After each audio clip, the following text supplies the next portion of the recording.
It is the news as it is.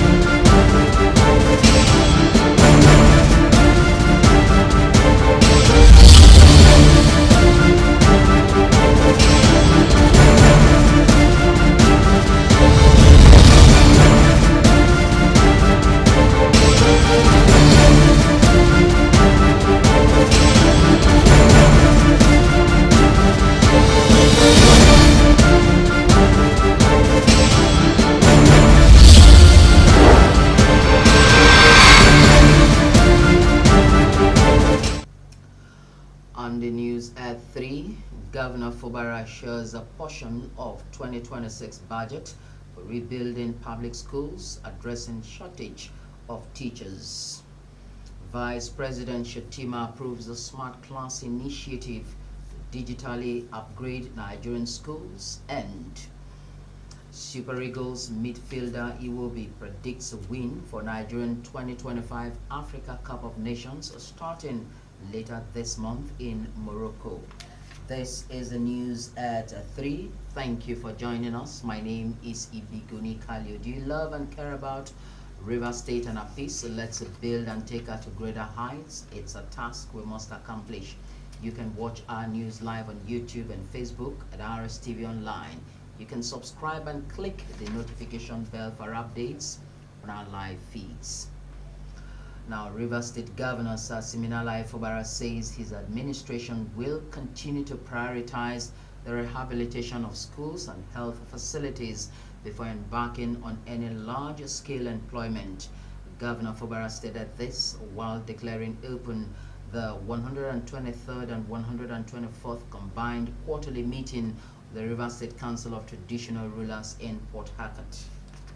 Tam Mobaribi Ibulubo tells us more.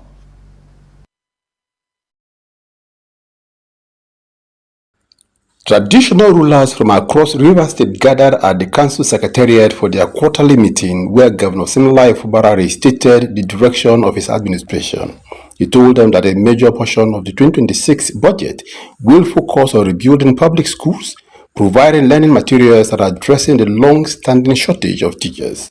He said years of neglect have left many schools in poor condition, especially in areas like Eche and Gokana local government area, and stressed that meaningful employment can only begin after the facilities are restored.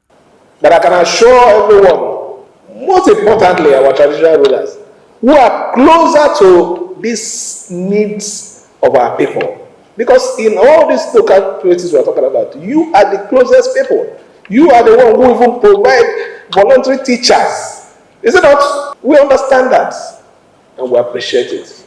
And we are assuring you that all those needs will be taken care of. Governor Fubara also pointed to the ongoing improvement in the health sector, including the transformation of the Bori Zonal Hospital, which residents say is already making a difference.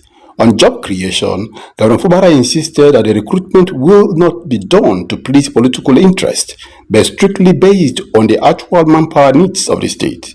The governor thanked the traditional rulers for their support during recent political tensions and described them as stabilizing figures in their communities.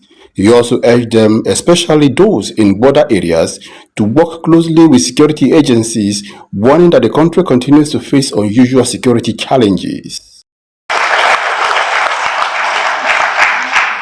What are part of the things that we also promise you? Job creation. We're trying to fix the enabling environment. We had a reason.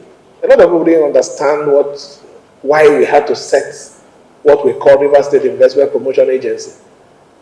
As of today, since after this peace has returned, investment confidence has been built. It has returned in the state. People are coming to say, look, we're interested in investing in this area, we're interested in investing in that area. And with those investments, jobs will be created.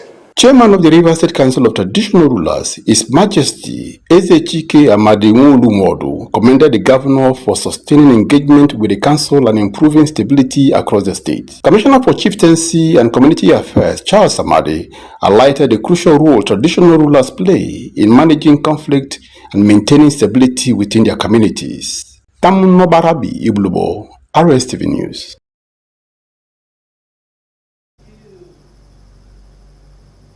Rivers State Governor Sir Siminalayi Fubara has been commended for his unflinching support for the Rivers State University. Vice Chancellor, Rivers State University, Professor Isaac Zeb Obebe, made the commendation while briefing newsmen at the Senate building of the university in the upcoming 37th combined convocation ceremony this weekend. Melvin Jackson was there and tells us more.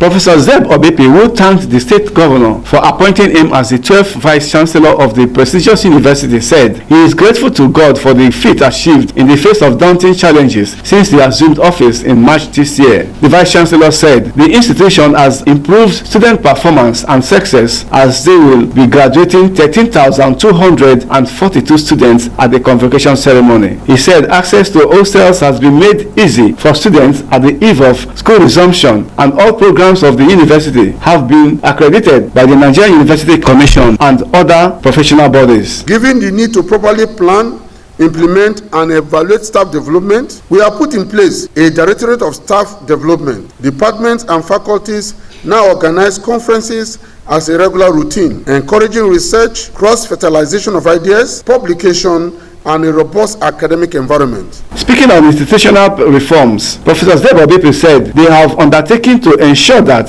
the university operates as a world-class center of learning with calendar certainty and result integrity, adding that the university have followed through with any approved calendar for academic activities such as admission, resumption, examinations, result submission, and closing, and have also introduced the sequential actors results presentation SAP, which according to him made it possible for class of 2025 to have their results approved within a month after their final examinations. The University Don also stated that the institution's portals is an innovation for student sponsor account that enables parents, guardians and sponsoring organizations to monitor their children, wards and beneficiaries and carry out activities on their behalf. We have set prospects and targets. We look to ensure that every part of the university, main and satellite campuses, has access to broadband internet. We aim to build more smart classrooms across faculties to drive learning in this age. In fact, about 80 smart boards have been provided for the various departments. The Vice Chancellor, after enumerating his successes, pointed out that funding, infrastructural gaps, staff requirements due to death and change of jobs, satellite campuses are some of challenges facing the university, saying that the convocation coincided with the 55th anniversary of the university. And there are also those, maybe because of political intrigues within the community, maybe some conspiracy tried to give the community a bad name. That's why we have planned to have a town hall meeting with the leadership of the community, different segments of the community, law enforcement agencies and others to address the issue. Melvin Jackson, Rstv News.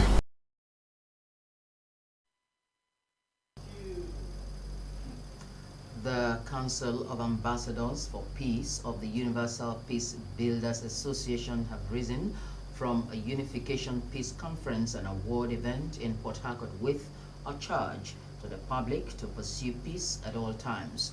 The National President Emeritus Professor Simeon Achinehu reminded the people of the sole aim of the association, which is building a world of peace. The report is here presented from our studio. Professor Achinehu said cooperation and prosperity of peace is not the absence of war, but applies to relationships among nations. Describing peace as an essential quality that builds characters in all relationships among nations, he added that the Universal Peace Builders Association fosters broad strategic alliance among individuals, educational institutions, organizations, religions, the media, and the government, as it facilitates dialogue in terms of misunderstanding. Our mission is to make sure there's peace in the world. As you have heard there today, when there's no peace, there's no progress. Therefore, everybody must learn to be peaceful. And it will start from the home. A peaceful home. There are several peaceful homes to make a peaceful community, make a peaceful state, make a peaceful nation.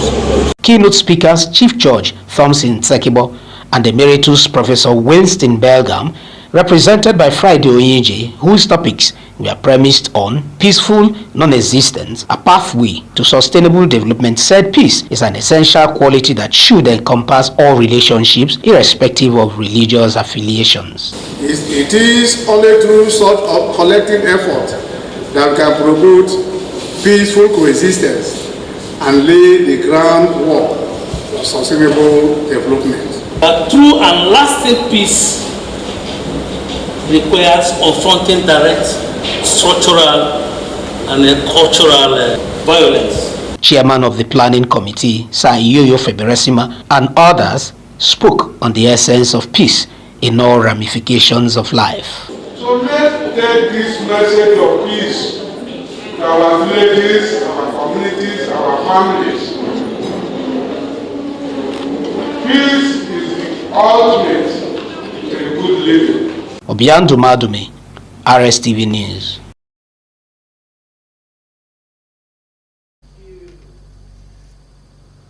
Meanwhile, the former caretaker committee chairman of Okrika local government area, Amma Belemabo Princess Ibiene Ogan, has been presented with an ambassadorial merit award for peace by the University Peace Builders Association, also known as Council of Ambassadors for Peace and Unification. The award ceremony took place at the Amphitheater Hall of the River State University in Polo Orowuruko, Port Harcourt. Obiando Madume has more.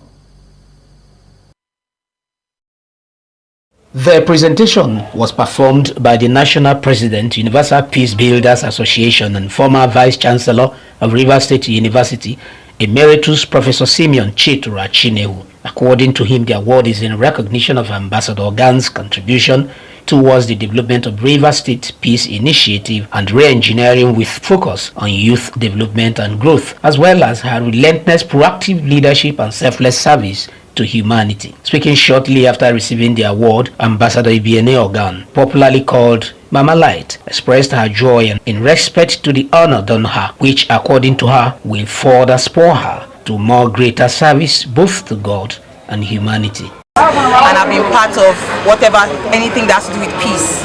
Peace in the community, peace in our homes, peace in our lands. Those are things I'm passionate about. So it didn't come too much as a surprise when I got the message I've been nominated to become an ambassador of peace. I'm really thankful to God, and I want to say that concerning River State and concerning Nigeria, whatever it is that we must do, we will always make sure that it is peaceful. We want to strive to live in a peaceful. Ambassador Ogan also thanked the association for the award and used the occasion to call for sustenance of peace and security in the state and the country at large. The award ceremony has as its theme peaceful coexistence, a pathway to sustainable development. Excited, and it's also, it shows that there's a lot of work to do. Responsibility has been added to us and to me, so I want to take it with every strive in me. Thank you. Obiando Madume, Rstv News.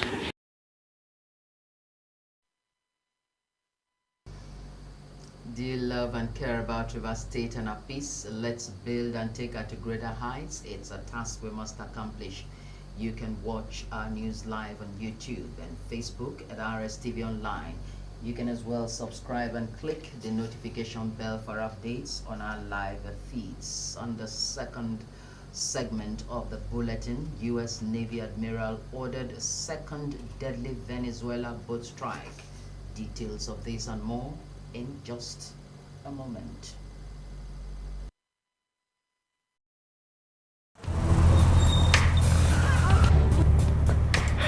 I need the police that can respond to emergencies fast.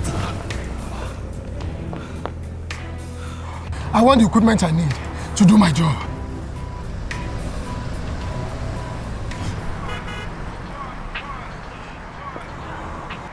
I want a police that won't harass or arrest me for no just reason. I want to be valued for my work, not feared by honest people. I want a police that won't ask me anything for the boys.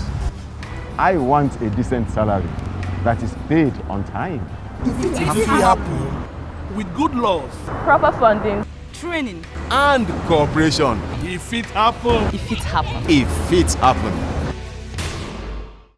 This is Rstv World News. We bring you world-class news, accurate, first-hand, entertaining, balanced analysis. Rstv, Channel 22 Port Harcourt.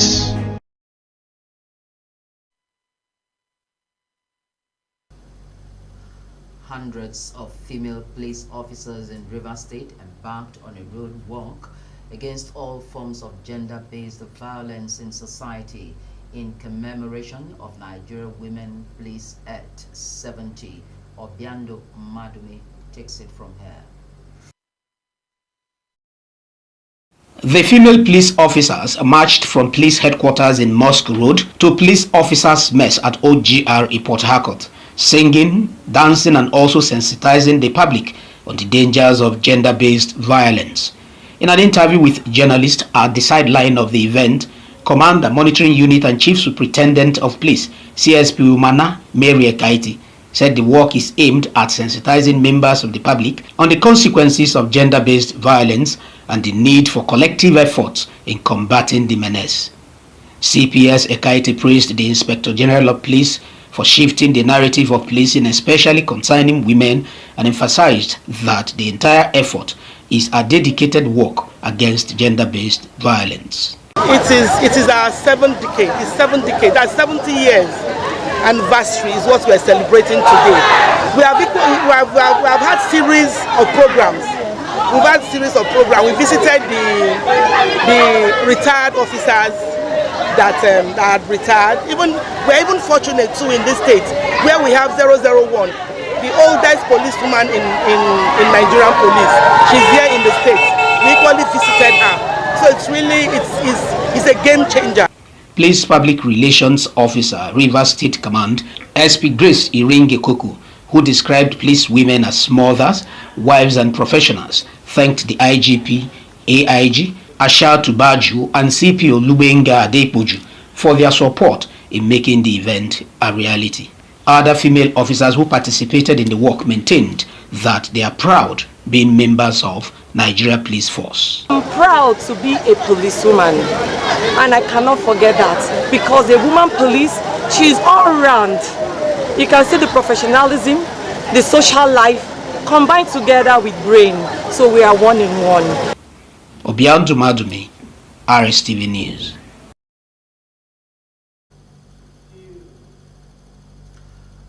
Discipline has been identified as one of the core values for development. Chairman of Egbe Mandoni Local Government Area, Dr. Shedrack Chukwu, made this assertion during the launch of a book titled The Primacy of Discipline in Community Development, a study of Egi clan in the Niger Delta, authored by Dr. Ifeanyi Obilo. Our news crew was there, and here are the clips.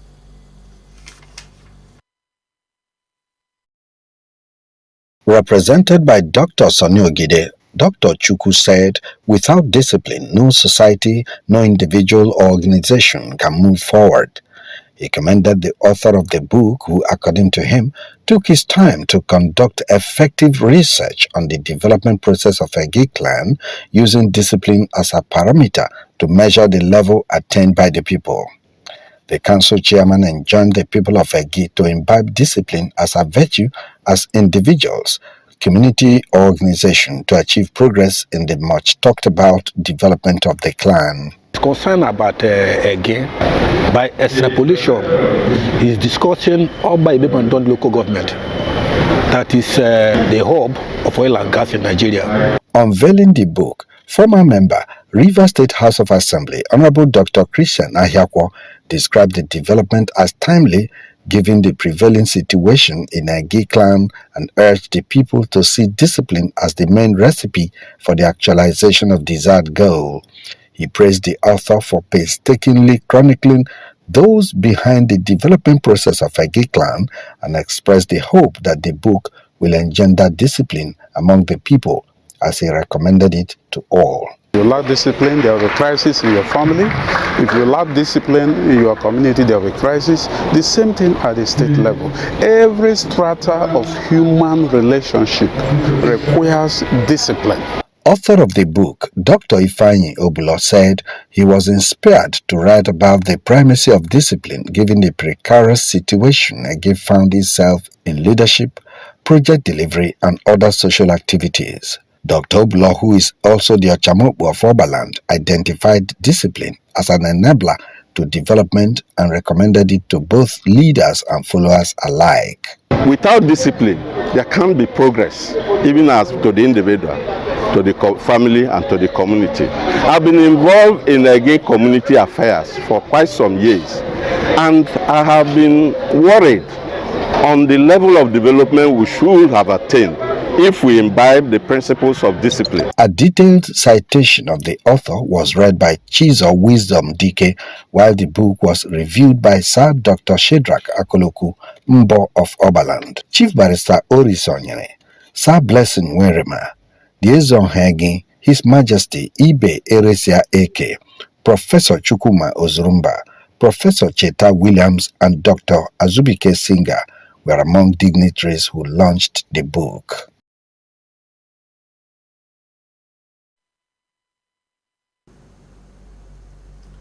Vice President Kashim Shettima has welcomed the offer of SchoolNet India Limited and Learnet Skills Limited to partner with the Nigerian government and private sector entities to implement its Kian Smart Class solutions in Nigerian schools. The Vice President, who spoke when he received a team from SchoolNet India Limited and Learnet Skills Limited, led by its Managing Director and CEO, Mr. RCM Reddy, described the Kian Smart Class solutions as a rugged package with the capacity to deliver, according to him, the project which aims to digitally transform education by introducing interactive smart boards and digital content to improve learning outcomes will be very beneficial to primary and secondary schools in Nigeria if domesticated with local content. He asked the SchoolNet Limited team to liaise with relevant officials of the federal government of Nigeria to deliberate on how to domesticate the learning package by integrating local content for Nigerian schools. Vice President Shettima cited the smart school initiatives in Edo and Enugu, two states he said have invested heavily in smart schools, saying integrating such indigenous ideas and Kian Smart Class solutions into a single unit will significantly benefit Nigerian schools. A top U.S. Navy admiral ordered a second round of strikes on an alleged Venezuelan drug boat. The White House has confirmed the double-tap strike on 2 September has drawn bipartisan scrutiny among U.S. lawmakers. Reports say 2 people survived the first blasts and were still clinging to the burning vessel when they were killed, raising fresh legality questions. White House Press Secretary Caroline Leavitt said that Defense Secretary Pete Hegseth authorized the strikes but did not give an order to kill everybody. More than 80 people have been killed in a number of similar strikes in the Caribbean Sea since early September. The Trump administration says it is acting in self-defense by destroying boats carrying illicit drugs to the U.S. To entertainment now, where a dramatic scene unfolded during an Instagram live session hosted by Daddy Freeze after Baba Idibia and his new wife Natasha Osawaro unexpectedly joined the podcast and got into a heated exchange. The media personality had initially invited 2 of the Nigerian musicians' former managers to appear for a conversation about the singer's recent UK scandal, with the discussion taking an unexpected turn. Let's join Winnie Benson as she tells us more.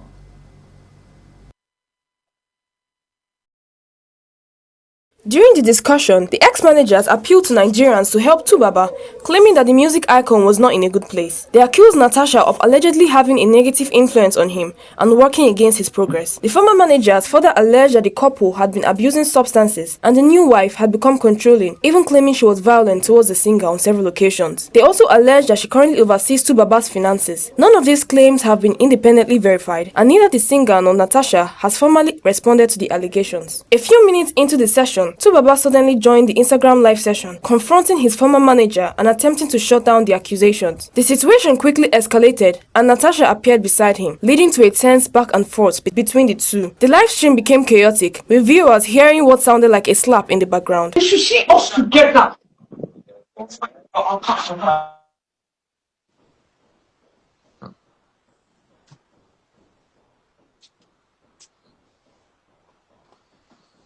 So what did they do now? So what did they do?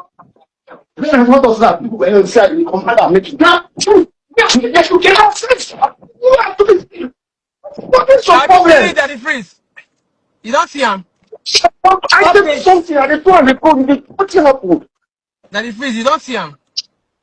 Guys, calm down. Let's. Nigerian music sensation Davido has fired back at an Instagram user who criticized his wife Chioma. The exchange started when a troll made a negative remark about Chioma, prompting Davido to defend her. In a screenshot shared widely online, Davido responded directly to the comment. His reply quickly went viral, sparking varied reactions from fans, many of whom praised him for standing up for his wife. Winnie Benson, Rstv Entertainment News.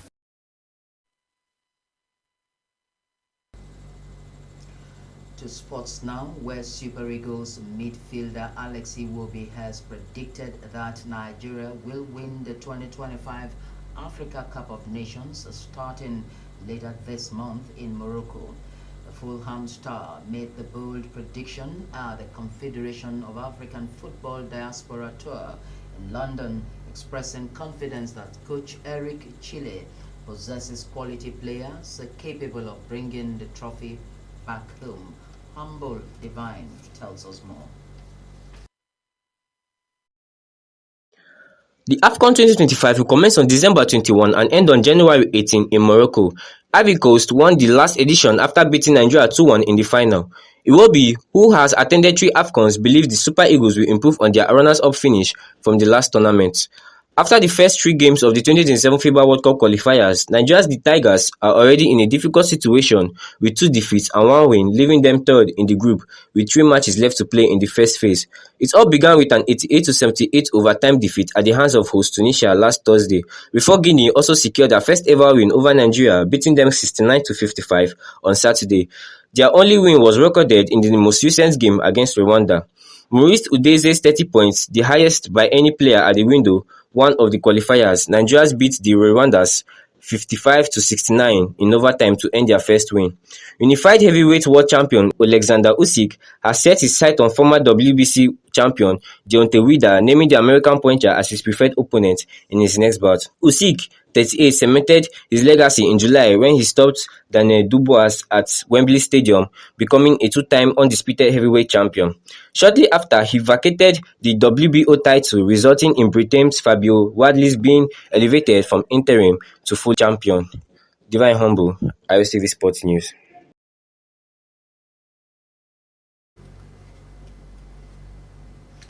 Do you love and care about River State and our peace? Let's build and take her to greater heights. It's a task we must accomplish. You can watch our news live on YouTube and Facebook at Rstv Online. You can subscribe and click the notification bell for updates on our live feeds. That's how much time we have for the news at 3. Thank you for watching. There'll be more reports at 7:30. Join us then.